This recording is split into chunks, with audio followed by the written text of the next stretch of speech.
The ledger was found in 1891, tucked beneath rotting floorboards of a burned plantation house in southern Georgia. 28 years after the transaction, the handwriting was meticulous. 12 names, 12 ages ranging from 4 to 14. 12 prices totaling $8,400, all sold on December 25, 1863. But it was the final entry that made the county clerk's hands tremble. A single word written in different ink in a shaking hand that barely resembled the previous entries. Forgive what the authorities discovered in the days following that Christmas would challenge every assumption about justice, guilt, and the weight of a single night. The master's name was Silas Hargrove, and by dawn on December 26th, something had changed him so profoundly that those who knew him claimed he was no longer the same man. Some said it was divine retribution.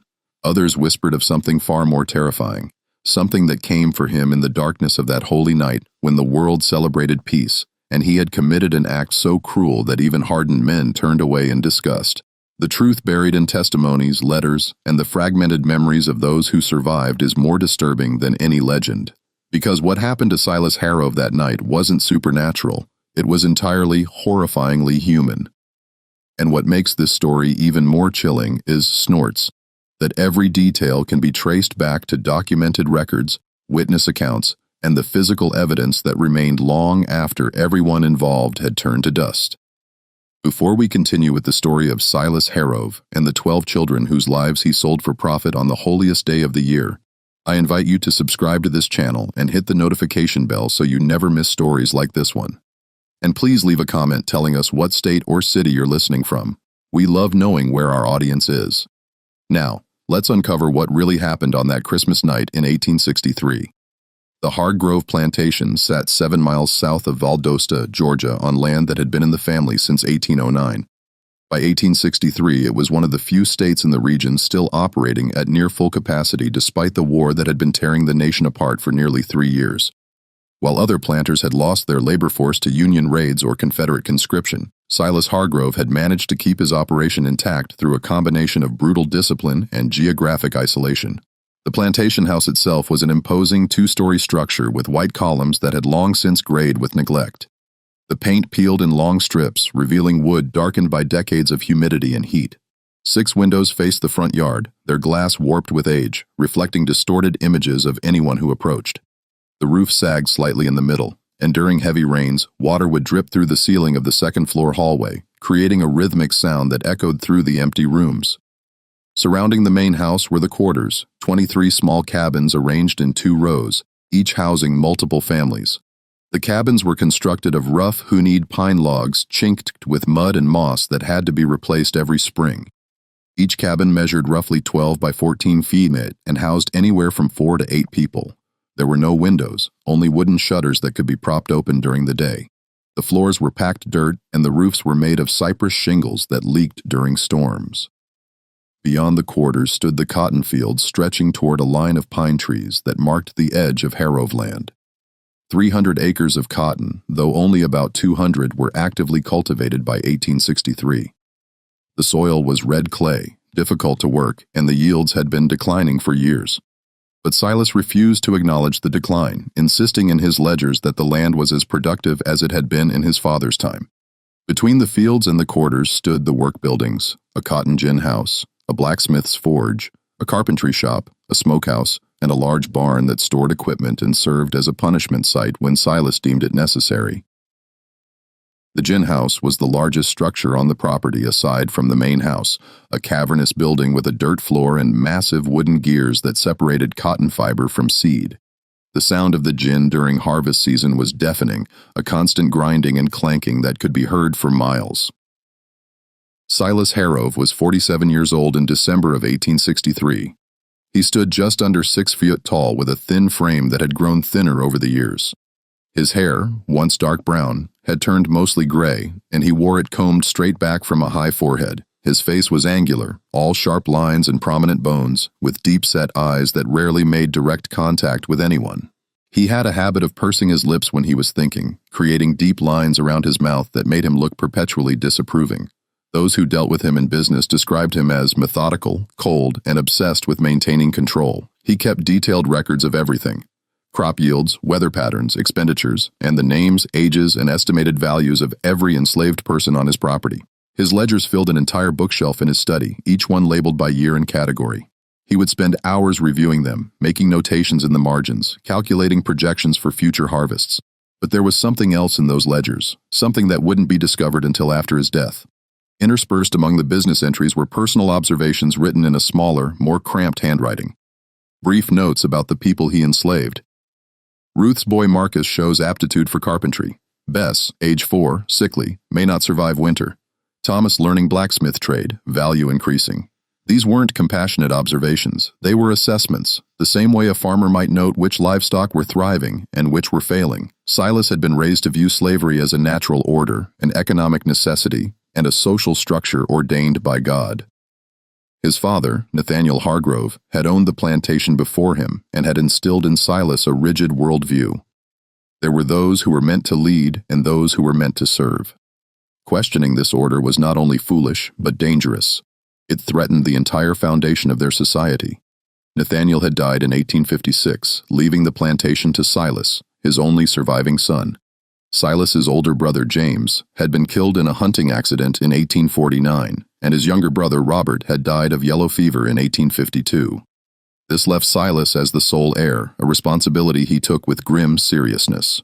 Silas had married in 1851 at the age of 35 to a woman named Catherine Brennan, the daughter of a wealthy merchant in Savannah. It was not a love match, but a practical arrangement. Catherine brought a substantial dowry, and Silas provided social standing and land. They had 4 children in quick succession, 2 sons, William and Charles, and 2 daughters, Margaret and Anne. Catherine was a quiet woman, deeply religious, who spent most of her time in the upstairs rooms of the house, reading scripture and writing letters to her family in Savannah.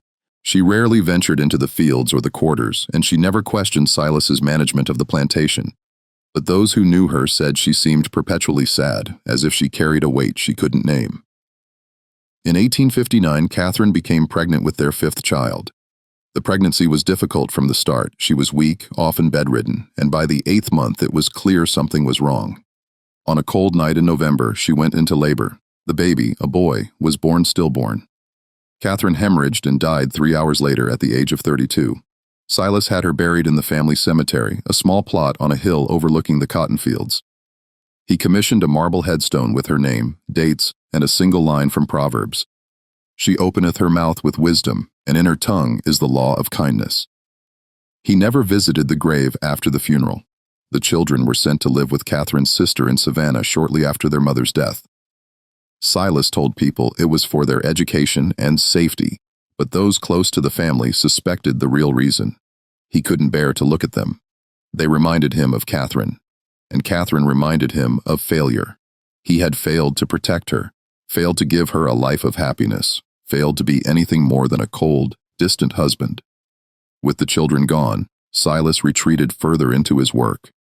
He spent 18 hours a day managing the plantation, reviewing ledgers, planting crops, and maintaining the rigid control that defined his existence.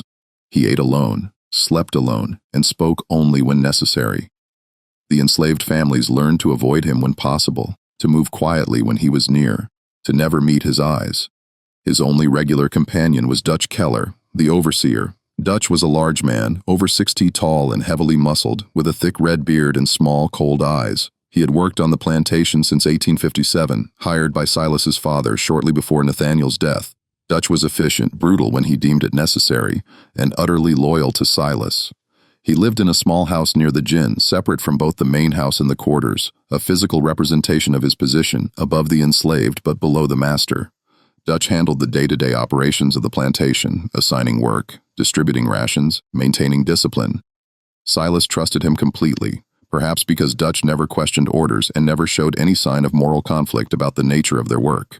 To Dutch, enslaved people were tools, no different than plows or cotton gins. You maintained them, you used them, and when they broke, you replaced them. The winter of 1863 had been particularly harsh. Frost came early in November, killing the last of the cotton bolls before they could be harvested. By December, the ground was hard and unforgiving, and a thin layer of ice formed on the water barrels each morning.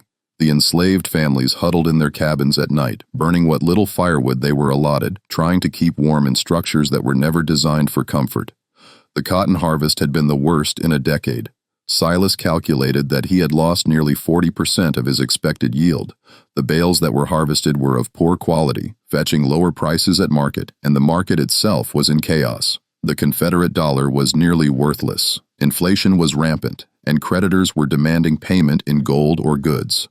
Silas was facing debts he couldn't ignore. He owed $200 to a bank in Savannah, $1,800 to a cotton broker in Mon, and another $2,000 to various suppliers who had provided seed, equipment, and other necessities on credit. In total, he was nearly $7,000 in debt with no clear way to pay. He spent the first 2 weeks of December reviewing his options. He could sell land, but land prices had collapsed due to the war. He could sell equipment, but he needed the equipment to operate. He could reduce his labor force, but he was already operating at minimum capacity. And then on December 15th, he received a letter from Virgil Tate. Tate was a slave trader based in Mon, one of the few still operating in Georgia in 1863. Most of the slave trade had collapsed due to the war, but Tate had found a niche market, supplying labor to plantations in the Deep South that had been spared the worst of the fighting. He specialized in what he called future investments. Young slaves who could be trained for specific tasks and would provide decades of labor. The letter was brief and businesslike. Tate had heard that Silas was facing financial difficulties. He was prepared to make a generous offer for young slaves, ages 4 to 14, paid in gold. He would take as many as Silas was willing to sell, no questions asked, with payment on delivery. Silas read the letter 3 times. He sat in his study, staring at the words, calculating numbers in his head. 12 children. If he sold 12 at an average price of $700 each, he would have $400, enough to pay all his debts and have money left over for seed and supplies for the spring planting. He told himself it was business, just business. The children were eating food the plantation couldn't spare. They wouldn't be productive for years. Their parents would have more children. It was a practical decision, a necessary decision. It was what his father would have done. He wrote back to Virgil Tate that same evening, agreeing to the sale. 12 children, ages 4 to 14, to be delivered on December 25th, Christmas Day. Payment in gold on delivery. He sealed the letter and gave it to Dutch to post the next morning. Then he poured himself a glass of whiskey and returned to his ledgers, trying to ignore the small, persistent voice in the back of his mind that whispered he was making a mistake. The selection process began on December 18th, exactly 1 week before Christmas. Silas woke before dawn, as he always did, and spent an hour in his study reviewing the plantation records. He had a list of all the children on the property, 37 in total, ranging in age from infants to 16-year-olds. He needed to choose 12. The criteria were simple. They had to be healthy, between 4 and 14 years old, and from families that wouldn't cause too much trouble. Silas knew that selling children would provoke grief and anger, but he calculated that some families would be easier to manage than others. Families with multiple children would be less devastated by the loss of one. Families with strong male figures might resist, so he would avoid taking their children if possible. He made his preliminary selections on paper, writing 12 names in his ledger. Then he called for Dutch. Dutch arrived at the study just after sunrise, his breath visible in the cold morning air. Silas showed him the list and explained the plan. Dutch listened without expression, then nodded. "When do you want to tell them?" Dutch asked. "Christmas Eve," Silas said. "No point in giving them time to make trouble." "They'll make trouble anyway," Dutch said. "You're taking their children. Then we'll deal with it," Silas said. "But the sale is happening. Tate will be here Christmas morning with the gold." Dutch nodded again and left. Silas sat alone in his study staring at the list of names. 12 children, 12 lives that would be uprooted, separated from their families, sold to strangers. He felt a flicker of something, not quite guilt, but unease. He pushed it down and returned to his calculations. Over the next 2 days, Silas walked through the quarters and the work areas, observing the children on his list. He watched them play, work, interact with their families. He was looking for signs of illness, weakness, or behavioral problems that might reduce their value. The first child on his list was Bess, a 4-year-old girl who lived with her mother, Sarah, and 2 older siblings in cabin number 7. Bess was small for her age, with large, dark eyes and a quiet demeanor. She rarely spoke, even to other children, and spent most of her time clinging to her mother's skirts. Silas noted that she appeared healthy despite her size, and her youth made her valuable. She could be trained for domestic work and would provide decades of service. The second was Marcus, a 6-year-old boy who lived with his mother Ruth and his grandmother in cabin number 12. Marcus was energetic and curious, always asking questions, always exploring. Ruth was a strong woman, one of the most capable workers on the plantation, and Silas knew that taking her son would devastate her. But Marcus was healthy, intelligent, and would fetch a good price. The third was a girl named Lily, age 7, who lived with her parents and 3 younger siblings in cabin number 3.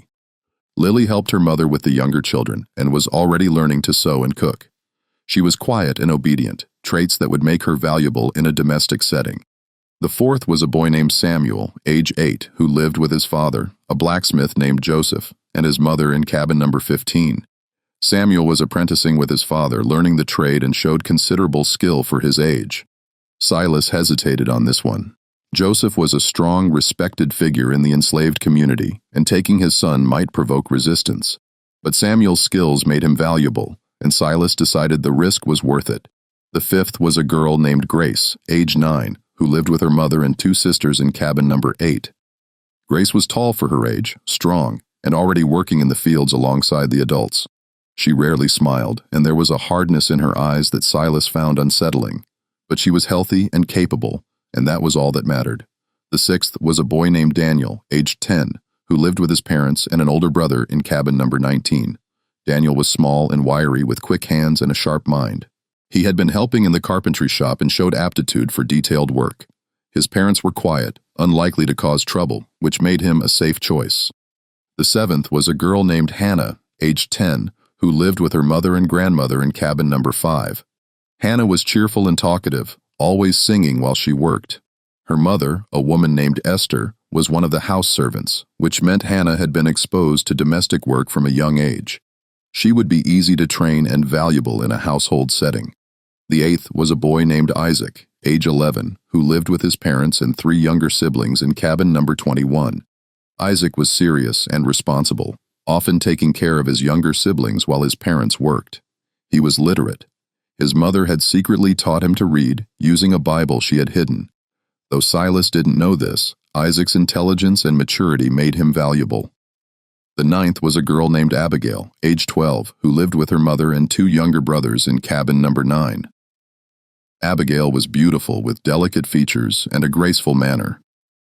Silas knew that her appearance would make her valuable, though he didn't allow himself to think too deeply about why. She was quiet and obedient, unlikely to cause trouble. The 10th was a boy named Elijah, age 12, who lived with his parents and an older sister in cabin number 14. Elijah was strong and hard-working, already doing a full day's labor in the fields. He rarely spoke, keeping his thoughts to himself. But there was an intensity in his eyes that made Silas uncomfortable. Still, his strength and work ethic made him valuable. The 11th was a girl named Rebecca, age 13, who lived with her mother and younger sister in cabin number 6. Rebecca was skilled in sewing and cooking, and she helped care for younger children in the quarters. She was mature for her age with a quiet dignity that set her apart. Her mother was a widow, which meant there would be no father to cause trouble. The 12th was Thomas, age 14, who lived with his parents in cabin number 17. Thomas was the oldest on the list, nearly a man, and he had been apprenticing with the plantation blacksmith for 3 years. He was skilled, strong, and intelligent. He was also the most likely to resist, but his value was too high to pass up.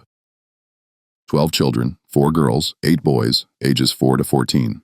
Silas wrote their names in his ledger in neat, precise handwriting along with estimated values based on age, health, and skills. The total came to $8,400, exactly what Virgil Tate had agreed to pay. Silas closed the ledger and locked it in his desk drawer. The selection was complete. Now he just had to wait until Christmas Eve to make the announcement. The week leading up to Christmas was unusually quiet on the Hargrove plantation. The weather remained bitterly cold with temperatures dropping below freezing each night. A thin layer of snow fell on December 20th, unusual for southern Georgia, and it lingered on the ground for 2 days before melting into muddy slush. The enslaved families went about their work with the same efficiency as always, but there was a tension in the air that even Silas noticed. People spoke in hushed tones.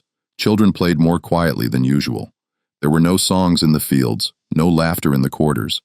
It was as if everyone sensed that something was coming, though they didn't know what. Silas spent most of his time in his study, reviewing his financial records and preparing for the transaction. He had written to his creditors, informing them that he would be able to make payments in January. He had calculated how much gold he would need to set aside for spring planting. He had planned everything down to the smallest detail, but he couldn't shake a growing sense of unease. It started as a small, nagging feeling in the back of his mind, easy to ignore. But as Christmas approached, it grew stronger, more insistent. He found himself thinking about the children, not as assets or investments, but as individuals. He remembered watching Bess cling to her mother's skirts. He remembered Marcus's endless questions. He remembered the way Thomas had looked at him once with an expression Silas couldn't quite interpret. He told himself he was being foolish. This was business. He had made the right decision. The plantation would survive because of this sale.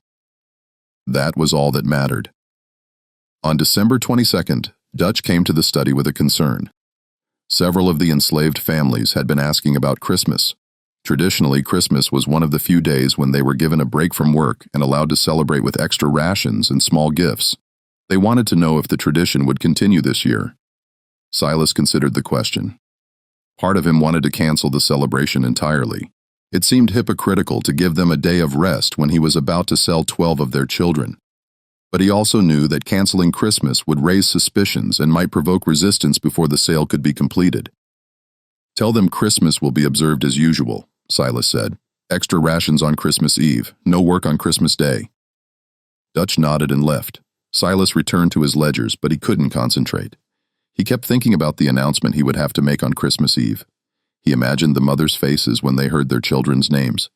He imagined the father's rage. He imagined the children's confusion and fear. He poured himself a glass of whiskey, even though it was only mid-afternoon. Then another. By evening, he had finished half the bottle and fallen asleep at his desk. He dreamed of Catherine. She was standing in the upstairs hallway of the house wearing the white dress she had been buried in. She was looking at him with an expression of profound sadness, and she was holding a baby, the stillborn son who had killed her. She didn't speak, but her eyes said everything. "What have you become?" Silas woke with a start, his heart pounding. The study was dark, the fire in the hearth reduced to glowing embers. He lit a lamp and checked his pocket watch. It was just after midnight, December 23rd, 2 days until the sale. He stood and walked to the window, looking out at the quarters. A few cabins had lights in the windows, candles or small fires. Most were dark. He wondered if the families were sleeping or if they were lying awake, sensing the approaching storm. He turned away from the window and went upstairs to his bedroom. He didn't sleep for the rest of the night. December 23rd passed slowly. Silas stayed in his study, avoiding the quarters, avoiding Dutch, avoiding everyone. He reviewed the transaction papers Virgil Tate had sent, making sure everything was in order. He counted and recounted the estimated value of the children. He tried to focus on the numbers, the logic, the necessity of what he was doing. But the unease wouldn't leave him. It had grown into something more than discomfort. It was a physical sensation, a tightness in his chest, a weight pressing down on him. He found it difficult to breathe. His hands shook when he tried to write. He couldn't eat. That evening, he walked out to the family cemetery on the hill. He hadn't been there since Catherine's funeral 4 years earlier. The headstone was weathered but still legible. He stood in front of it, staring at the inscription, and tried to remember what it had felt like to care about someone. He couldn't. That part of him seemed to have died with Catherine, or perhaps even before. He had spent so many years viewing people as assets, as tools, as numbers in a ledger that he had forgotten how to see them as anything else. He returned to the house as darkness fell. Tomorrow was Christmas Eve. Tomorrow he would make the announcement, and the day after the children would be gone, and he would have his gold, and everything would go back to normal. He almost believed it. December 24th, 1863, dawned cold and gray. The sky was overcast, threatening more snow, and a bitter wind blew from the north. Silas woke early as always, but he didn't go to his study. Instead, he stood at his bedroom window, looking out at the quarters, watching as smoke began to rise from the chimneys as families woke and started their fires. He knew what he had to do today. He had rehearsed the words in his mind 100 times. He would be brief, direct, unemotional. He would read the names from his ledger. He would tell them the children would be leaving at dawn. He would make it clear that resistance would be punished. It would take 5 minutes, maybe less, and then it would be done. But as he stood at the window, watching the plantation wake up, he felt something he hadn't felt in years. Fear. Not fear of the enslaved family's reaction, though that was a concern, but a deeper fear, a primal dread that he couldn't name or explain. It felt like standing at the edge of a cliff, knowing that one more step would send him plummeting into darkness. He pushed the feeling down and got dressed. He went to his study and retrieved the ledger with the 12 names. He called for Dutch and told him to gather everyone in the yard at dusk for the rations distribution. Dutch nodded and left without comment. The day passed with agonizing slowness. Silas tried to work, but he couldn't focus. He tried to read, but the words blurred on the page. He tried to eat, but the food tasted like ash. He spent most of the day sitting in his study, staring at the ledger, waiting for dusk. In the quarters, the families prepared for Christmas. Despite the cold and the hardships of the past year, there was a sense of anticipation. Christmas was one of the few days when they were allowed to rest, to be with their families, to pretend for just a moment that they were something more than property. The mothers cooked what little extra food they had been given. The fathers told stories to their children. The older children helped care for the younger ones. There was singing in some of the cabins, hymns and spirituals that had been passed down through generations. Ruth, Marcus's mother, held her son close as she prepared their meager Christmas meal. Marcus was excited, chattering about what he hoped to receive, maybe an extra piece of cornbread or a small toy carved from wood. Ruth smiled and stroked his hair, trying to memorize the feel of him, the sound of his voice, the warmth of his small body against hers. She didn't know why, but she had a terrible feeling that something was wrong. She had felt it for days, a growing dread that she couldn't shake. She had dreamed the night before of Marcus walking away from her into darkness, and no matter how loudly she called, he didn't turn back. She held him tighter and whispered a prayer. As dusk approached, Dutch walked through the quarters, calling for everyone to gather in the yard for rations. The families emerged from their cabins, bundled against the cold, and assembled in front of the big house. There were 63 people in total, men, women, and children, representing 23 families. Silas stood on the porch, the ledger in his hands. Dutch stood beside him, his face expressionless. The enslaved families waited in silence, their breath visible in the cold air. Silas opened the ledger. His hands were shaking, and he gripped the book tighter to steady them. He looked out at the assembled faces, faces he had seen every day for years, faces he had never truly looked at. "I have an announcement," he said. His voice sounded strange to his own ears, thin and distant. The crowd waited. Silas looked down at the ledger and began to read the names. Bess, Marcus, Lily, Samuel, Grace, Daniel, Hannah, Isaac, Abigail, Elijah, Rebecca, Thomas. 12 names. As each name was called, a ripple of confusion passed through the crowd. Parents looked at each other, trying to understand. Children looked up at their mothers and fathers, sensing something was wrong. "These children have been sold," Silas continued, his voice flat. "They will be leaving at dawn tomorrow. The buyer will arrive with a wagon. The transaction is final. Anyone who interferes will be punished." For a moment, there was absolute silence. The words hung in the cold air, incomprehensible, and then slowly the meaning sank in. The first sound was a gasp, a sharp intake of breath from one of the mothers, then another, and then the wailing began. It started with Ruth. She let out a sound that was barely human. A howl of grief so profound that it seemed to tear the air itself. She fell to her knees, clutching Marcus to her chest, and the sound that came from her was the sound of a soul breaking. Other mothers joined her. Sarah, Bess's mother, collapsed, her body shaking with sobs. Esther, Hannah's mother, screamed and reached for her daughter, pulling her close. The fathers stood rigid, their faces carved from stone, their fists clenched at their sides. The children began to cry, not understanding what was happening but sensing their parents' terror. Bess clung to her mother, her small body trembling. Marcus buried his face in Ruth's shoulder. Thomas stood apart from his parents, his face blank, his eyes fixed on Silas. Ruth crawled forward on her knees, her hands outstretched, her face wet with tears. She reached the porch steps and looked up at Silas, her voice breaking. "Please," she said. "Please, Master Hargrove, don't take my boy. He's all I have. Please, I'll work harder. I'll do anything. Please don't take him." Silas looked down at her.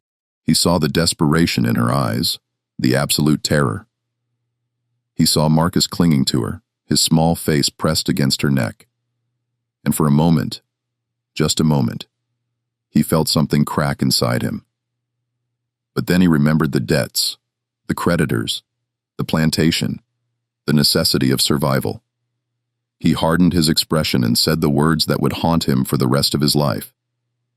"He's worth more than you." Ruth's face crumpled. She let out another wail and collapsed onto the frozen ground, her body racked with sobs. Other mothers surged forward, begging, pleading, offering anything and everything if he would just spare their children. Silas turned and walked into the house. He locked the door behind him and stood in the dark hallway, listening to the sounds of grief outside. The wailing continued for hours, a sound so terrible that it seemed to seep into the walls of the house, into the very foundation. He went to his study and poured himself a glass of whiskey, then another. He tried to block out the sounds, but they followed him, echoing in his mind. He sat at his desk and stared at the ledger, at the 12 names written in his neat handwriting. "Just business," he told himself. "Just business." But the words felt hollow. Outside in the quarters, the families held their children. They sang to them, whispered prayers, made promises they knew they couldn't keep. They tried to memorize every detail, the shape of their faces, the sound of their voices, the feel of their small hands. Ruth held Marcus all night, rocking him, singing softly. Marcus had stopped crying and was quiet now, his small body warm against hers. She whispered to him about how much she loved him, about how he needed to be strong, about how she would never forget him. "Will I see you again, Mama?" Marcus asked, his voice small. Ruth couldn't answer. She just held him tighter and continued to sing. In cabin number 17, Thomas sat with his parents. His father, a strong man named Jacob, had his hand on Thomas's shoulder. His mother, a woman named Miriam, held his hand. They didn't speak. There was nothing to say. Thomas looked at his parents and felt something harden inside him. He was 14 years old, nearly a man, and he understood what was happening in a way the younger children didn't. He understood that tomorrow he would be taken from his family and sold to a stranger. He understood that he would likely never see his parents again. He understood that his life, his future, his very identity was being erased because a white man needed money. And he understood that there was nothing he could do about it. But as he sat there holding his mother's hand, feeling his father's grip on his shoulder, he made a silent promise. He would survive. He would remember. And someday, somehow, he would make sure that what was being done to him and the other children would not be forgotten. The night deepened. The temperature dropped. The wailing in the quarters gradually subsided into quiet sobbing, and then into silence. But it was not a peaceful silence. It was the silence of grief too profound for words, of hearts breaking in the darkness. In the big house, Silas sat alone in his study. He had finished the bottle of whiskey and started another. His mind was foggy, his thoughts disjointed. He kept seeing Ruth's face, hearing her voice. "Please don't take my boy." He stood and walked to the window. The quarters were dark now, no lights in the windows. He wondered if anyone was sleeping or if they were all lying awake, holding their children, counting down the hours until dawn. He turned away from the window and was about to return to his desk when he heard it. A knock at the door. 3 soft, deliberate strikes. Silas froze. It was just after midnight. Who would be knocking at this hour? He assumed it was Dutch, perhaps with news about the arrival time or a concern about potential resistance. He walked through the dark hallway to the front door and opened it. No one was there. The porch was empty. The yard beyond was still, illuminated by a half-moon that cast long shadows across the frozen ground. Silas stepped outside, his breath visible in the cold air. He looked left, then right. Nothing. He was about to go back inside when he saw them. 12 figures standing at the edge of the yard where the grass met the dirt path leading to the quarters. Small figures, children. For a moment, Silas thought the enslaved families had sent the children to plead for themselves. He felt a surge of anger. This was manipulation, an attempt to make him feel guilt. He stepped off the porch and started toward them, ready to send them back and punish whoever had orchestrated this. But as he got closer, he realized something was wrong. The children weren't moving. They stood perfectly still, arranged in a line, their faces tilted upward toward the house. And they were silent. Completely, unnaturally silent. No crying, no pleading, no sound at all. "Get back to the quarters," Silas said, his voice sharp. Now, none of them moved. He was 10 feet away when he recognized them. Bess, the 4-year-old, her small body rigid. Marcus, Ruth's son, his face blank. Thomas, the blacksmith's apprentice, his eyes fixed on Silas. All 12 children from the list, standing in the exact order he had written their names in the ledger. I said, "Get back," Silas repeated. Louder now. His voice echoed in the stillness.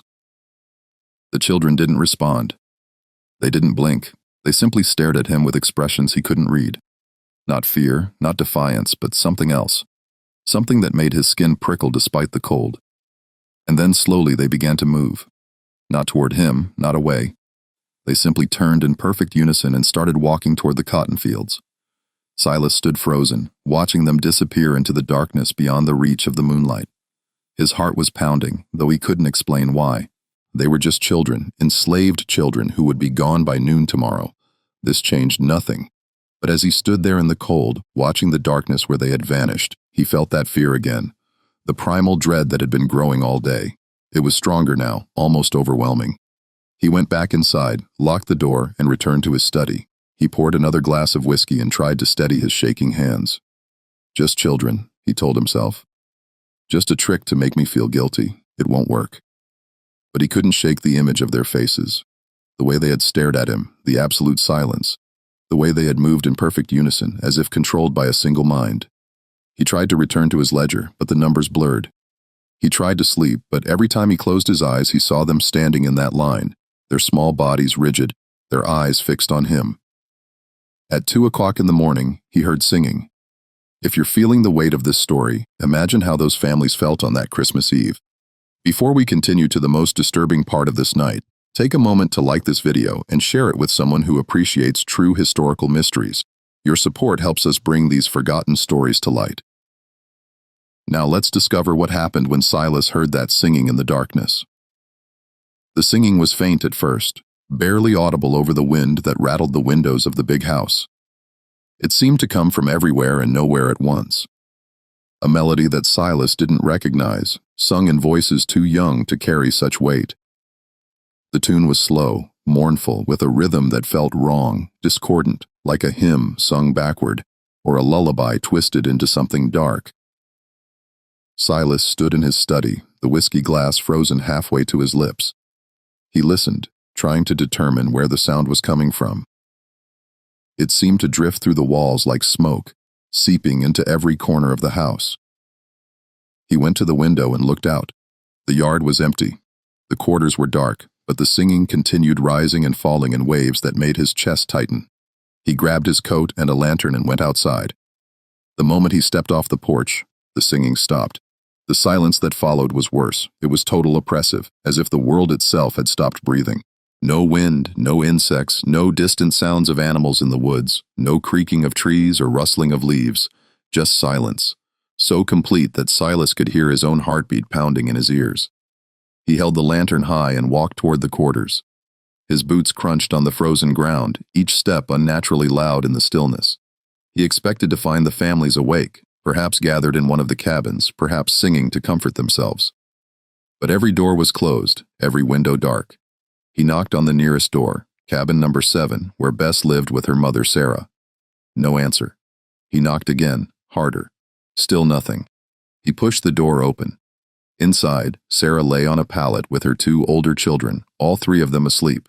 But it wasn't a normal sleep. Their breathing was shallow, almost imperceptible. And they didn't stir when Silas called out. He moved closer and shook Sarah's shoulder. She didn't wake. Her skin was warm, her pulse steady, but she was completely unresponsive, as if trapped in some deep, unnatural slumber. Silas backed out of the cabin, his heart racing. He moved to the next cabin, then the next, the same in each one. Every adult, every child except the 12 he had selected was asleep in this same deep, unnatural way. He called their names, shook them, even splashed water on their faces. Nothing worked. They simply lay there breathing shallowly, trapped in sleep. Except the 12 children. The 12 children were gone. Silas felt the first real threat of panic. He told himself it was absurd. They were hiding, playing some kind of game, or perhaps their parents had hidden them before falling into this strange sleep. But the panic remained, cold and insistent, spreading through his chest like ice water. He searched the quarters, the barn, the storage sheds, the gin house. Nothing. He walked to the edge of the cotton fields, holding his lantern high, and called their names. His voice was swallowed by the darkness, as if the night itself was absorbing the sound. And then he saw the light. Deep in the fields, perhaps 100 yards away, a small fire burned. It was low to the ground, flickering weakly but unmistakable against the darkness. Silas started toward it, his boots crunching on the frozen earth, his breath coming in short gasps. As he got closer, he saw them. The 12 children sat in a perfect circle around the fire. They weren't moving, weren't speaking. They simply sat. Their faces illuminated by the flames, staring into the fire as if hypnotized. The light cast strange shadows on their faces, making them look older, almost ancient. "What are you doing?" Silas demanded, his voice breaking the silence. "Get up. Get back to the quarters now." None of them looked at him. They continued to stare into the fire, their expressions blank. He stepped closer, anger overriding fear. "I said get up." One of the children, Thomas, the oldest, finally turned his head. His eyes met Silas's, and for the first time the boy spoke. "We're waiting." His voice was calm, almost conversational, but there was something underneath it that made Silas's skin crawl. "Waiting for what?" Silas snapped. Thomas didn't answer immediately. He simply looked at Silas with an expression that was neither hostile nor afraid. It was something else, something that looked almost like pity. "For you to see us," Thomas said quietly. "I see you," Silas said. "You're sitting in my field in the middle of the night. Now get up before I—" "No," Thomas interrupted. "You don't see us. You've never seen us. Not really." Silas felt his anger spike. "I don't have time for this nonsense. Get up now." He reached down and grabbed Thomas's arm, intending to drag him to his feet. But the moment his hand made contact, Thomas looked up again. And this time, his expression was different. Not blank, not empty, but filled with something Silas couldn't name. A depth of understanding that no 14-year-old should possess. "You sold us," Thomas said quietly, "on Christmas." The words hit Silas like a physical blow. He released the boy's arm and stepped back. "It's business," Silas said, but his voice sounded weak, even to himself. "You don't understand. It's just business. I have debts. The plantation." "We understand," Thomas said, and then in a voice that didn't sound like a 14-year-old boy, he added, "Do you?" The fire went out, not gradually, not flickering and fading. It simply vanished as if someone had thrown a blanket over it. The darkness rushed in, absolute and suffocating. Silas's lantern was still burning, but its light seemed to stop just inches from the glass, unable to penetrate the blackness around him. He heard movement, footsteps, whispers. The children were standing now. He could sense it, but he couldn't see them. He swung the lantern wildly, trying to find them, but the light revealed nothing but darkness. And then he felt it. Hands. Small hands, dozens of them touching him. Not grabbing, not violent, just touching his arms, his chest, his face, cold fingers pressing gently against his skin as if trying to memorize him, to understand him. Silas screamed. He swung the lantern, and it shattered against the ground, plunging him into complete darkness. He ran blindly, stumbling over frozen furrows, his breath coming in ragged gasps. He didn't know which direction he was going. He only knew he had to get away.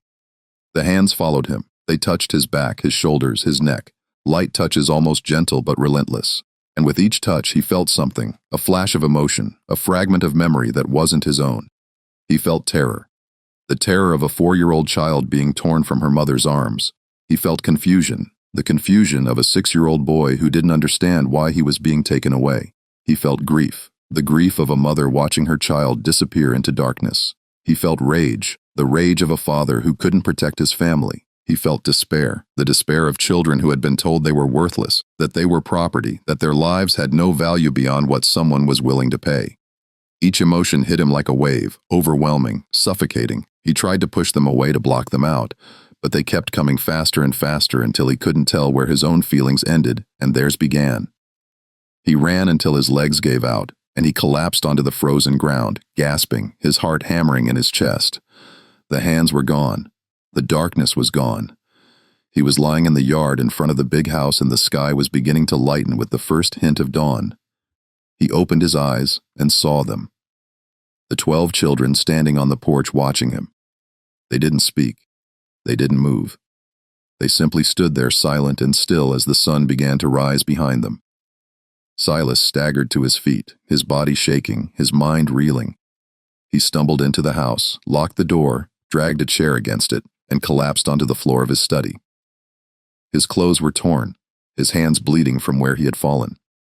His face was wet, whether from tears or sweat or melted snow, he didn't know. He sat there for a long time trying to make sense of what had happened. It was exhaustion, he told himself, stress, guilt manifesting as hallucination. It wasn't real, it couldn't be real.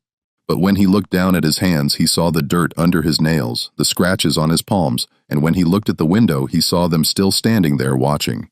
And he knew with a certainty that terrified him that it had been real, all of it. At precisely 6 o'clock in the morning, Virgil Tate arrived with his wagon and 3 armed men. Silas heard the sound of hooves and wheels on the frozen road and forced himself to stand.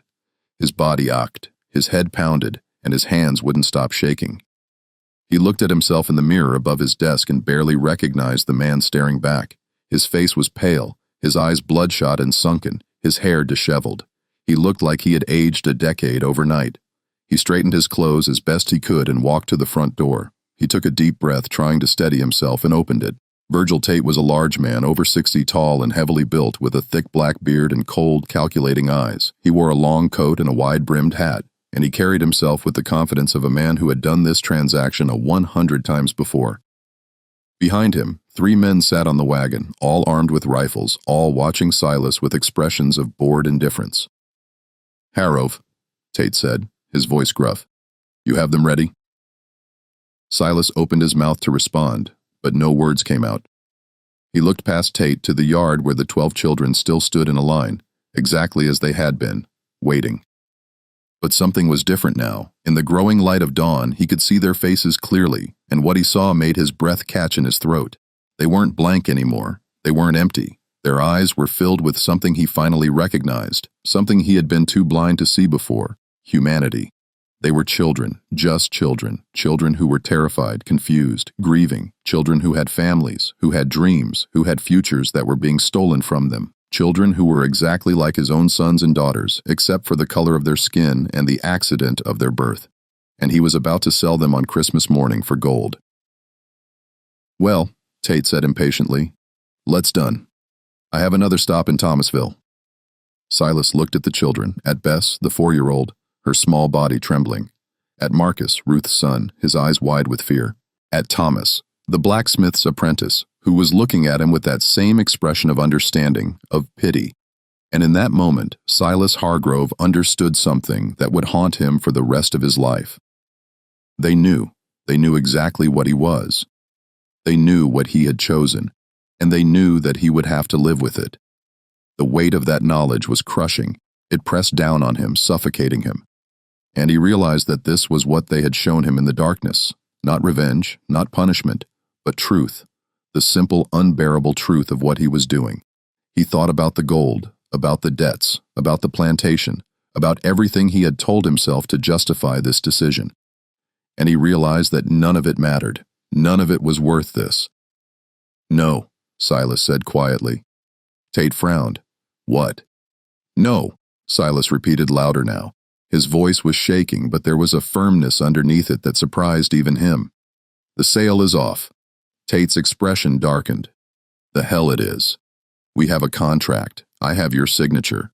You take this gold or I take those children and you get nothing." Silas looked at the leather satchel in Tate's hand, the satchel containing $8,400 in gold coins, enough to save the plantation, enough to pay his debts, enough to secure his future. Then he looked at the children again, at their faces, at their eyes. "Take your gold and leave," Silas said. Tate stared at him for a long moment, his jaw clenched. "You're a fool, Hargrove. You'll lose everything."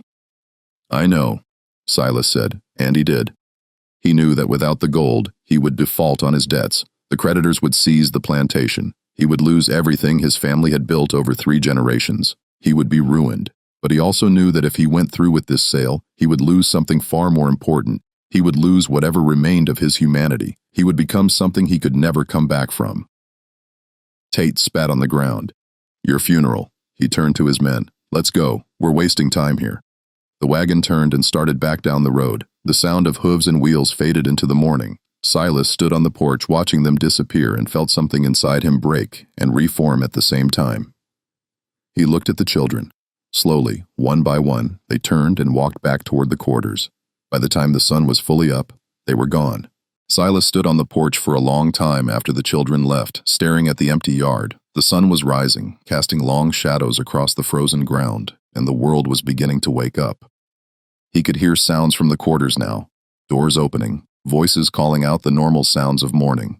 He realized that whatever had happened during the night, whatever strange sleep had fallen over the plantation was over. The families were waking up, and they would want answers. Silas went inside and walked to his study. He sat at his desk and stared at the ledger, at the 12 names written in his neat handwriting. He picked up his pen, dipped it in ink, and drew a single line through each name. Then at the bottom of the page, he wrote 3 words. Sale canceled. Debt remains. He closed the ledger and locked it in his desk drawer. Then he stood and walked back outside. The families were emerging from the quarters now, confused and disoriented. They had woken to find themselves in their cabins with no memory of how they got there or what had happened during the night. The last thing they remembered was the announcement on Christmas Eve. The grief, the wailing, the terror of knowing their children would be taken at dawn. But dawn had come, and their children were still there. Ruth was the first to see Marcus. He was standing outside their cabin, looking tired and confused, but unharmed. She ran to him and swept him into her arms, sobbing, checking him for injuries, unable to believe he was really there. Other mothers did the same, finding their children, holding them, weeping with relief and confusion. The children couldn't explain what had happened. They remembered standing in the yard, remembered walking to the fields, remembered sitting around a fire, but after that, everything was blank until they woke up at dawn. Dutch Keller emerged from his house near the gin, looking as confused as everyone else. He had fallen asleep at his desk the night before and woken to find it was Christmas morning. He walked to the big house and found Silas standing on the porch.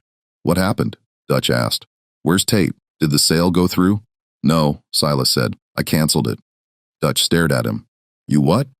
"I canceled the sale," Silas repeated. "The children are staying, but the debts." "I'll figure it out," Silas said. His voice was flat, emotionless. But there was a finality to it that made Dutch realize there was no point in arguing. Dutch shook his head. "You've lost your mind." "Maybe," Silas said.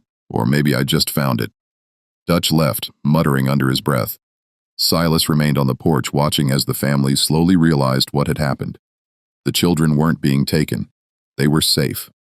It was Christmas morning and they were still together. The relief was palpable, but so was the confusion. No one understood what had changed. No one knew why Silas had canceled the sale, and no one dared to ask. Silas spent the rest of Christmas Day alone in his study. He didn't eat, he didn't sleep. He simply sat at his desk, staring at the ledger, replaying the events of the night over and over in his mind. The children in the yard, the fire in the fields, the hands in the darkness, the emotions that had overwhelmed him. Terror, confusion, grief, rage, despair. He had felt what they felt. He had experienced for just a moment what it was like to be them. To be powerless, to be property, to be seen as less than human, and it had broken something in him that could never be repaired. The days following Christmas of 1863 were marked by a strange, heavy silence on the Hargrove plantation. The enslaved families returned to their work, but something had shifted. They moved through their tasks with the same efficiency, but there was a new quality to their presence, a quiet dignity, a sense of having witnessed something that couldn't be undone. Silas Hargrove did not leave the big house for 3 days. Dutch Keller tried to speak with him on December 27th, knocking on the study door and asking about the plantation's operations. Silas didn't respond. Dutch could hear him inside moving around, but the door remained locked. On the 28th, Dutch left a tray of food outside the door. It sat there untouched until the 29th when Silas finally emerged. Those who saw him said he looked like he had aged a decade. His face was gaunt, his eyes sunken and red, rimmed with dark circles that spoke of sleepless nights. His hands trembled when he tried to hold a pen. His clothes hung loosely on his frame as if he had lost weight in just a few days. He didn't speak to anyone. He simply walked through the plantation, stopping occasionally to stare at the quarters, the fields, the places where the children played. On December 30th, he did something unprecedented. He called a meeting of all the enslaved families. They gathered in the yard, weary and uncertain. The last time they had been called together, Silas had announced the sale of their children. They didn't know what to expect now, but they prepared for the worst. Silas stood on the porch, the same spot where he had made the announcement 6 days earlier. But this time, everything about him was different. His posture was less rigid, his voice was quieter, and when he spoke there was something in his tone that none of them had ever heard before. Uncertainty, humility, perhaps even shame. "I'm giving you a choice," he said. The families exchanged glances, confused. Enslaved people didn't get choices. "Anyone who wants to leave can leave," Silas continued. His voice was steady, but there was an undercurrent of emotion that threatened to break through. "I won't stop you. I'll give you papers saying you're free. You can go north, find the Union lines, start over. Anyone who wants to stay can stay. I'll pay wages. Not much, but something. Real money, not script." "And the children?" He paused, his voice catching. "The children will go to school. I'll hire a teacher. They'll learn to read and write." The silence that followed was profound. No one moved. No one spoke. They simply stared at him, trying to understand if this was real or another cruel trick. "I know you don't trust me," Silas said. And for the first time, his voice broke slightly. "I don't blame you. I've given you no reason to trust me, but I'm telling you the truth. You're free to choose, and whatever you decide, I won't punish you for it." He turned and went back inside, leaving them standing in the yard, stunned. Over the next week, the families discussed what to do. Some were suspicious, believing this was a trap. Others were cautiously hopeful. A few were simply too exhausted to care. They had survived this long, and they would continue to survive whatever Silas's motivations might be. In the end, 11 families left. They packed what little they had, a few clothes, some cooking implements, blankets, and walked north toward the promise of Union protection. It was winter, the roads were dangerous, and they had no guarantee of safety. But they chose to take the risk rather than stay on a plantation where they had been treated as property for so long. 12 families stayed, not because they trusted Silas, but because they had nowhere else to go. Winter was brutal for those without shelter, and the roads were full of Confederate patrols who would capture and re-enslave any black person without papers. Staying was the practical choice, even if it meant remaining in a place filled with painful memories. Silas kept his word. In early January, he hired a teacher, a widow from Valdosta named Mrs. Calloway. She was in her 50s, educated, and had been struggling to make ends meet since her husband's death. Silas offered her room and board, plus a small salary, to teach the children 3 times a week. Mrs. Calloway was skeptical at first. She had heard stories about Silas Hargrove, about his coldness and his reputation as a harsh master. But when she arrived at the plantation and saw the children, saw their eagerness to learn, their bright eyes and quick minds, she agreed to take the position. She set up a small schoolroom in one of the unused storage buildings. She taught reading, writing, arithmetic, and history. The children were hungry for knowledge, absorbing everything she taught them with an intensity that moved her to tears. Thomas, the 14-year-old blacksmith's apprentice, was her star pupil. He could already read a little. His mother had secretly taught him using a Bible, and he quickly advanced beyond the basics. Within weeks, he was reading at a level that would have been impressive for any child his age, enslaved or free. Silas also began paying wages. They were small, just a few dollars a month per family. But they were paid in gold, not Confederate script. For people who had never been paid for their labor, who had never had money of their own, it was a profound change. He stopped carrying a whip. He stopped entering the quarters uninvited. He stopped issuing punishments for minor infractions. The plantation continued to operate, but the atmosphere had changed. There was less fear, less tension. People still worked hard, but they worked with a sense of purpose rather than terror. But Silas himself was changing in ways that went beyond policy. Those who observed him closely noticed that he seemed haunted. He would stop in the middle of a task and stare into the distance, as if seeing something no one else could see. He would wake in the middle of the night and walk through the plantation, stopping at the edge of the cotton fields, staring into the darkness. He began attending church in Valdosta, sitting in the back pew, never speaking to anyone. He would arrive just as the service started and leave the moment it ended, avoiding conversation. But he listened intently to every sermon, especially those about redemption, forgiveness, and the weight of sin. Dutch Keller left in February of 1864. He told anyone who would listen that Silas had lost his mind. "He's not the same man," Dutch wrote in a letter to his brother. Something broke in him that night. He walks around like a ghost, talking to himself, staring at nothing. He's paying them wages for God's sake, treating them like they're free. I can't work for a man like that. He's going to lose everything, and I won't be there to watch it happen. Dutch was right about one thing. Silas was losing everything. Without the gold from the sale, he couldn't pay his debts. The creditors began sending increasingly threatening letters. The bank in Savannah filed a lien against the property. Suppliers refused to extend credit. But Silas didn't seem to care. He continued to pay wages. He continued to fund the school. He continued to treat the people on his plantation as human beings rather than property. In March of 1864, he did something even more unprecedented. He began writing letters to government officials advocating for the rights of enslaved people. He wrote to the governor of Georgia, to members of the Confederate Congress, to anyone who might listen. His letters were passionate, detailed, and deeply personal.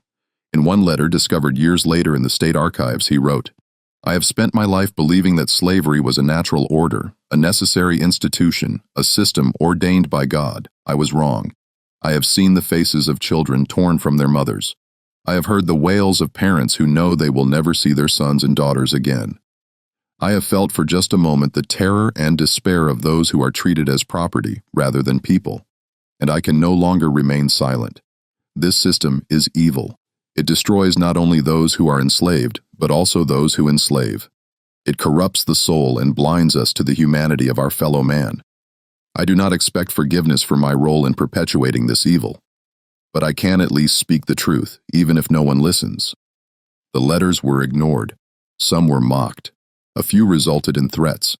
But Silas continued to write them, driven by a compulsion he couldn't explain. The war dragged on through 1864 and into 1865. Sherman's army marched through Georgia in late 1864, burning plantations and freeing enslaved people in their wake. The Hargrove plantation was spared, likely because it was so isolated and appeared already abandoned. By the time Union soldiers reached the area, there was little left to burn. In April of 1865, Lee surrendered at Appomattox and the war officially ended. News traveled slowly to southern Georgia, but by late April, word had reached Valdosta. The Confederacy was dead. Slavery was abolished. Silas gathered the remaining families and told them they were legally free now. He offered to let them stay and work for wages or leave with his blessing and whatever supplies he could spare. Most stayed, not out of loyalty to Silas, but out of practicality. The world outside was chaos. The roads were full of displaced people, both black and white. The economy had collapsed. There were no jobs, no infrastructure, no safety net. The plantation, for all its dark history, offered stability. But the relationship had changed. The families were no longer enslaved. They were workers, employees, people with agency and choice, and Silas treated them as such. He began dividing the plantation land, offering plots to families who wanted to farm independently. He provided seed, tools, and advice. He helped them establish their own small farms, even though it meant reducing the size of his own operation. In 1867, he sold most of the remaining plantation land to the families who had stayed, offering them terms so generous that a lawyer in Valdosta accused him of financial suicide. The lawyer was probably right. Silas sold the land for a fraction of its value, accepting payment in installments over 10 years with no interest. "Why are you doing this?" the lawyer asked him. "You're giving away everything your family built." Silas looked at him with those haunted eyes and said, "Because it was never mine to begin with." He kept only the big house and a few acres around it. The rest, nearly 300 acres, was divided among 12 families. 12 families for 12 children. It wasn't a coincidence. Silas lived alone in the big house, refusing to remarry or reconnect with his own children in Savannah. He wrote to them occasionally, but they rarely responded. They had built new lives, and Silas was a reminder of a past they wanted to forget. He spent his days reading, writing, and walking the fields.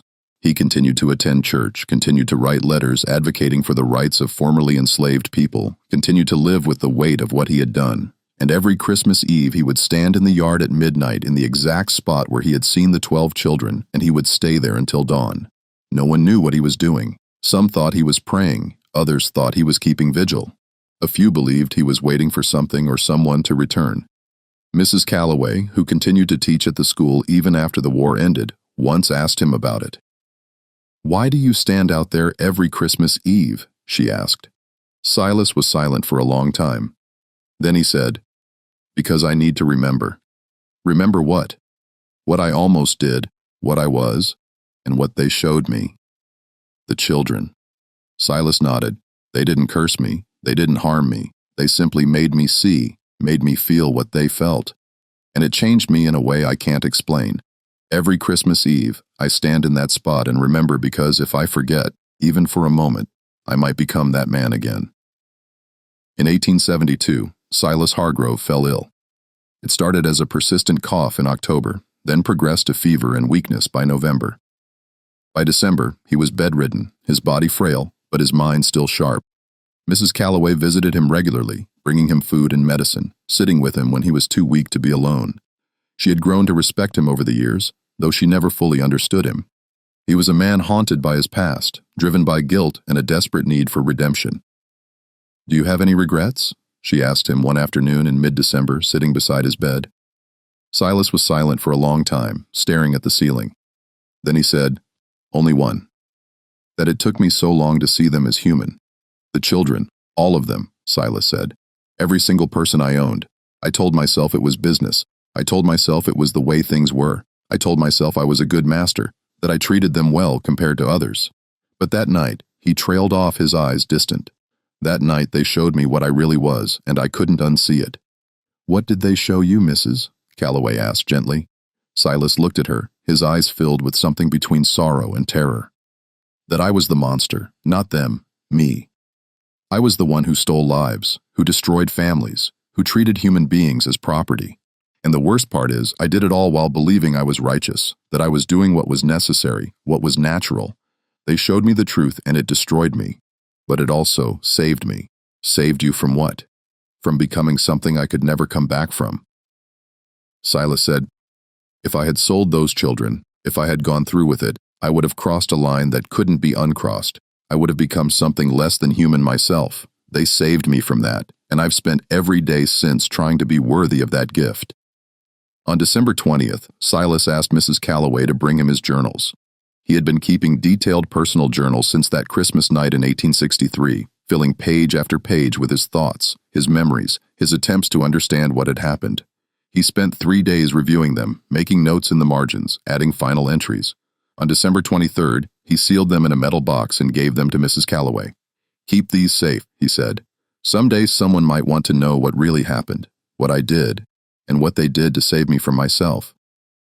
"Who are they?" Mrs. Calloway asked. "The 12, Silas said. "The children.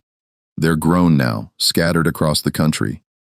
But I still see them sometimes in my dreams, still standing in that line, watching me, waiting for me to understand." "Do you understand now?" Silas smiled, a sad, weary smile. "I'm beginning to." On December 24th, 1872, exactly 9 years after the night he had tried to sell the 12 children, Silas Hargrove died. It was just after midnight Christmas morning. Mrs. Calloway was with him, holding his hand when he took his last breath. His final words were barely a whisper. "Forgive." The families who had stayed on the plantation buried him in the small cemetery on the hill, not far from where Catherine had been buried 13 years earlier. They marked his grave with a simple stone that bore only his name and dates. No epitaph, no flowery language, just the facts. But they also did something unexpected. They planted 12 small trees around his grave, one for each of the children he had almost sold. Oak trees, strong and enduring, that would grow tall and provide shade for generations to come. It was a gesture that confused outsiders. Why would formerly enslaved people honor the man who had once owned them, who had once tried to sell their children? But those who had lived through that Christmas night understood. Silas Hargrove had been a monster, yes, but he had also been a man who had changed, who had spent the last 9 years of his life trying to atone for his sins. He hadn't succeeded. Some sins are too great for atonement, but he had tried. And in a world where most slaveholders never acknowledged their crimes, never changed their ways, never showed even a hint of remorse, that meant something. In 1891, a fire swept through the old plantation house. It had been abandoned for years, slowly decaying, the windows broken, the roof collapsing, the walls covered in vines. No one was surprised when it finally burned.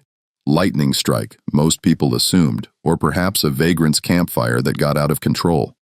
But when county officials came to assess the damage and determine if the property was safe, they found something in the ruins. Beneath the charred floorboards of the study, they discovered a metal box. It was scorched, but intact, sealed tight against the flames. Inside were Silas's journals, not the business ledgers, but personal journals he had kept from 1863 until his death. The county clerk, a man named William Brennan, no relation to Silas's late wife, took the journals back to his office and began to read them. What he found disturbed him so deeply that he sealed the journals and refused to discuss them publicly for years. The entries from December 1863 were the most disturbing. Silas had written about the night of the 25th in excruciating detail: the children in the yard, the fire in the fields, the hands in the darkness, the overwhelming emotions that had flooded through him. But he had also written something else, something that Brennan found so unsettling that he questioned his own sanity for believing it. In the final entry from that night, written in the early hours of December 26th, Silas had described what he believed had happened. They didn't speak, but I heard them, not with my ears, but with something deeper. They asked me a question over and over in voices that weren't voices. Do you see us not as property, not as numbers in a ledger, but as children, as human beings, as souls with the same capacity for pain, fear, and love as my own children? And I realized with a horror I cannot describe that I had never truly seen them, not once. I had looked at them every day of my life and never truly seen them. And that night they made me see. They made me feel what they felt. The terror of being torn from their mothers. The confusion of being sold like animals. The absolute helplessness of being a child with no power, no voice, no future. They didn't curse me. They didn't harm me. They simply made me see. And it broke something in me that can never be repaired. Brennan read this passage multiple times trying to understand it. Was Silas describing a hallucination, a psychological break, or something else? He continued reading. In subsequent entries, Silas had written about his transformation, his attempts to atone his ongoing struggle with guilt, but he kept returning to that night, trying to understand what had happened. In an entry from March 1864, Silas wrote, "I have spent months trying to rationalize what happened that night. I have told myself it was exhaustion, stress, guilt manifesting as hallucination.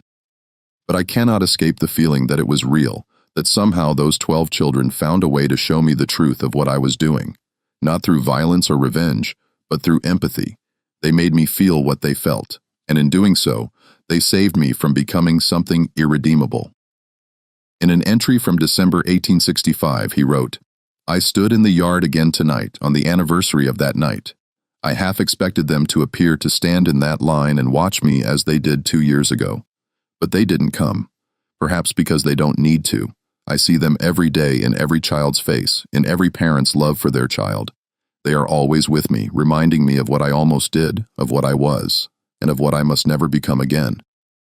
And in one of his final entries written just days before his death, Silas wrote, "I am dying.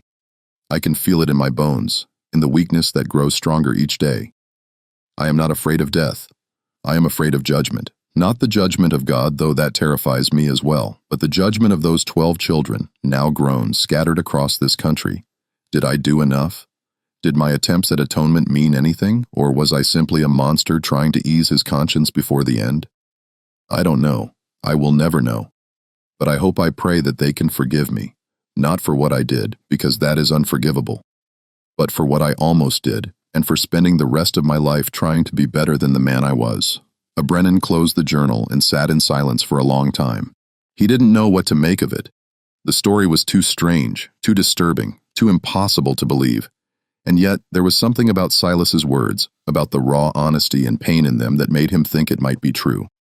He decided to investigate further.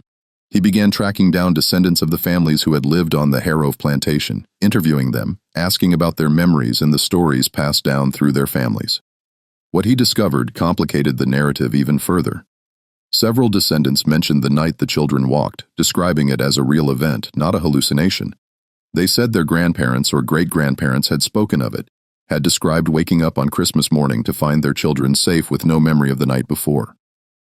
One woman, the granddaughter of Ruth, Marcus's mother, told Brennan that her grandmother had spoken of that night only once, shortly before her death in 1889. She said it was like a dream. The woman told Brennan. She remembered the announcement, remembered the grief, remembered holding Marcus and singing to him. And then she remembered nothing until dawn when she woke up and Marcus was still there. She said it felt like God had intervened, had put everyone to sleep and changed Mr. Hargrove's heart during the night. She never understood how or why, but she was grateful for it every day of her life. Another descendant, the grandson of Thomas, the blacksmith's apprentice, told a different story. "My grandfather didn't talk about that night much," he said. "But he told me once that he and the other children had been taken to the fields, that they had sat around a fire, and that Mr. Hargrove had come to them. He said they had shown him something. He wouldn't say what, and that it had changed him. My grandfather said it wasn't magic or anything supernatural. He said it was just truth. They had shown Mr. Hargrove the truth of what he was doing, and he couldn't live with it anymore. Brennan compiled all of this information into a report, but he never published it. He was afraid of being mocked, of being accused of believing in ghost stories or supernatural nonsense. He sealed the journals and the report in the county archives where they remained for decades. The story of Silas Hargrove and the 12 children faded into obscurity. The plantation land was divided and sold over the decades. The big house burned and was never rebuilt. The cemetery was eventually overgrown and forgotten. The families who had lived there moved on, building new lives, and the painful memories of slavery gradually receded into the past. But the story didn't disappear entirely. It was passed down through families, whispered in hushed tones, told to children as a cautionary tale or a story of redemption. The details changed over time, as stories do, but the core remained the same. A man who had been willing to sell children on Christmas Day and the night that changed him forever.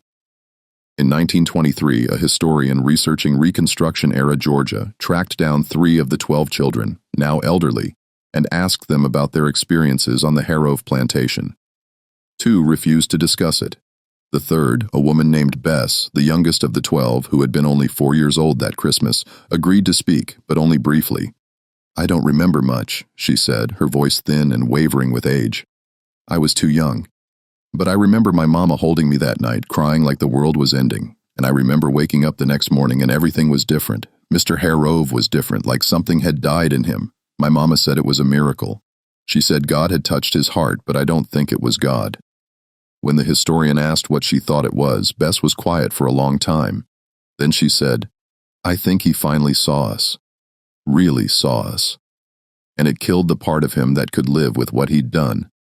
She died 3 weeks later at the age of 64. She was the last of the 12 children to pass away.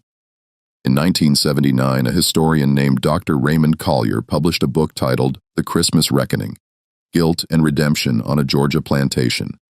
He had discovered the sealed journals in the county archives and spent years researching the story, tracking down descendants, and piecing together what had happened. In the book, Dr. Keir argued that Silas Hargrove had experienced what we would now call a severe psychological crisis triggered by the moral weight of his decision to sell the children. He suggested that the events of Christmas night were likely a combination of sleep deprivation, stress, and a guilty conscience manifesting as vivid hallucinations. But he also included testimonies from the descendants that complicated that explanation. Several of them mentioned that their grandparents or great-grandparents had spoken of the night the children walked, describing it as a real event, not a hallucination.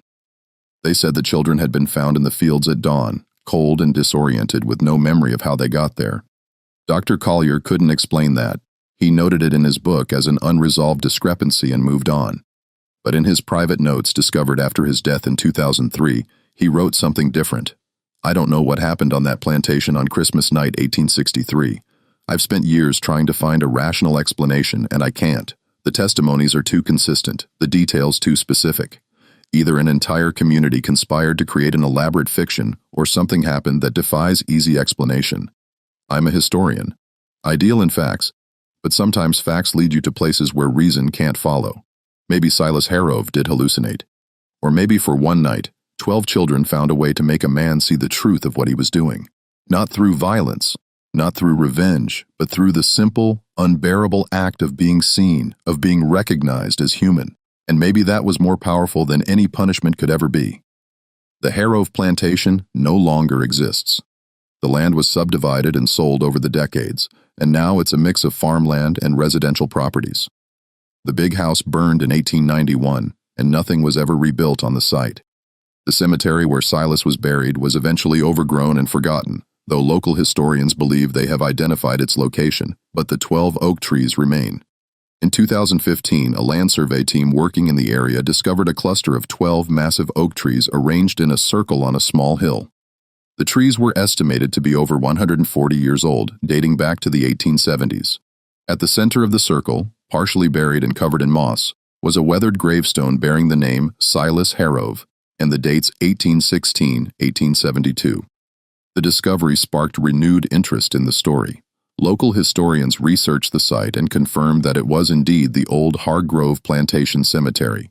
The 12 oak trees, they concluded, had been planted around Silas's grave shortly after his death. The site is now protected as a historical landmark. Visitors can walk among the oak trees, which have grown massive and majestic, their branches intertwining overhead to create a natural cathedral. At the base of each tree, a small plaque has been installed with the name of one of the 12 children: Bess, Marcus, Lily, Samuel, Grace, Daniel, Hannah, Isaac, Abigail, Elijah, Rebecca, and Thomas. It's a quiet place, peaceful and beautiful. But there's something about it that makes visitors uneasy. Perhaps it's the weight of history, the knowledge of what almost happened there. Or perhaps it's something else, something harder to define. People who visit the site often report feeling watched, as if unseen eyes are observing them from the shadows between the trees. Some hear faint singing, a melody they can't quite place. Others feel a sudden, overwhelming sense of grief or guilt that passes as quickly as it came. Are these experiences real, or are they simply the power of suggestion, the mind creating meaning where none exists? No one knows for certain. But what is certain is this. On Christmas night in 1863, something happened on the Hargrove plantation that changed the course of multiple lives. Whether it was a psychological break, a shared hallucination, or something that defies rational explanation, the result was the same. A man who had been willing to sell children for profit became a man who spent the rest of his life trying to atone for his sins. It wasn't enough. It could never be enough. Some sins are too great for atonement, but it was something. And in a world where most slaveholders never acknowledged their crimes, never changed their ways, never showed even a hint of remorse, that meant something. The 12 children grew up. They lived full lives, as full as any formerly enslaved person could in the post-war South. They had families, careers, struggles, and triumphs, and they carried with them for the rest of their lives the memory of that Christmas night when they had somehow made a monster see them as human. They never spoke publicly about what happened, perhaps because they didn't fully understand it themselves, or perhaps because some truths are too profound, too personal to be shared with the world. But they remembered, and their descendants remember. And now through this story, we remember too. Not as a tale of supernatural revenge or divine intervention, but as a reminder of something far more important: the power of empathy, the weight of guilt, and the possibility, however slim, however difficult, of redemption. This story shows us that sometimes the most terrifying hauntings aren't supernatural. They're the moments when we're forced to confront the truth of our own actions. What do you think really happened on that Christmas night in 1863? Was it a psychological break, or did those 12 children find a way to make Silas Hargrove see them as human? Leave your comment below with your thoughts. If you enjoyed this deep dive into one of history's most disturbing and mysterious events, subscribe to this channel, hit the notification bell, and share this video with someone who appreciates stories that blur the line between history and mystery. Thank you for watching, and we'll see you in the next video. See you in the next video. See you in the next video. See you in the next video. See you in the next video. See you in the next video. See you in the next video. See you in the next video. See you in the next video.